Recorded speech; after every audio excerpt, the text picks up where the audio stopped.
Bonjour tout le monde, j'espère que vous allez très bien.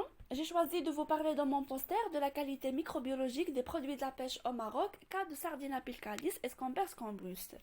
On sait que la chair d'un poisson sain et vivant est considérée stérile car le système immunitaire empêche la multiplication des micro-organismes.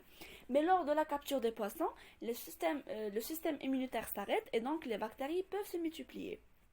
La microflore du poisson en tant que produit alimentaire est donc composée de sa flore endogène et de celle de l'environnement du stockage des produits. L'objectif de notre étude est de déterminer la croissance et l'évolution de certaines bactéries dans les sardines et les maquereaux en fonction de la température et du temps de leur conservation. Concernant matériel et méthode, les poissons ont été premièrement prélevés d'une manière aléatoire d'un seul point de vente et puis ils ont été répartis en 4 lots.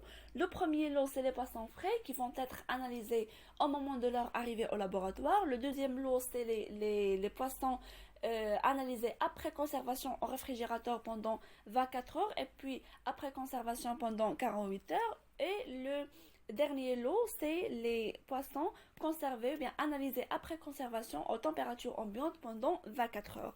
On commence notre analyse par le prélèvement de 50 grammes du poisson et l'ajout de 450 ml de l'eau peptonée, homogénéisation par un stomacaire, puis on laisse en repos notre solution diluée à la puissance -1 et on commence la réalisation d'une série de dilutions jusqu'à 10 à la puissance -6 et on commence l'ensemencement dans les boîtes de pétri et dans les tubes. Et finalement, le coulage des milieux de culture et incubation selon la bactérie recherchée. Les résultats trouvés ont été présentés sous forme de graphes.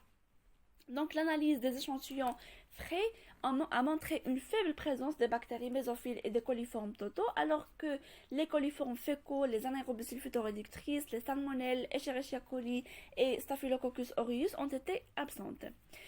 L'analyse microbiologique des échantillons conservés au réfrigérateur pendant 24 heures et 48 heures ne présente pas une grande différence par rapport à ceux des échantillons frais.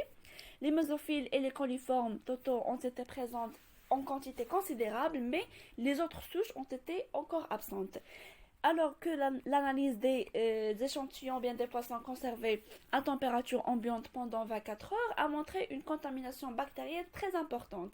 Toutes les souches ont été présentes, sauf les salmonelles et les Staphylococcus aureus, qui ont présenté des résultats négatifs durant toute cette étude. Donc, ce qu'on peut conclure, c'est que les poissons étudiés ont prouvé qu'ils sont un système dynamique dans lequel les changements arrivent au niveau de la microflore au fil du monde et de la durée de leur conservation, et que la croissance des micro-organismes est un élément impliqué dans la manifestation de l'altération du produit en le rendant, selon des conditions bien précises, peu convenables pour la consommation humaine. Et merci pour votre attention.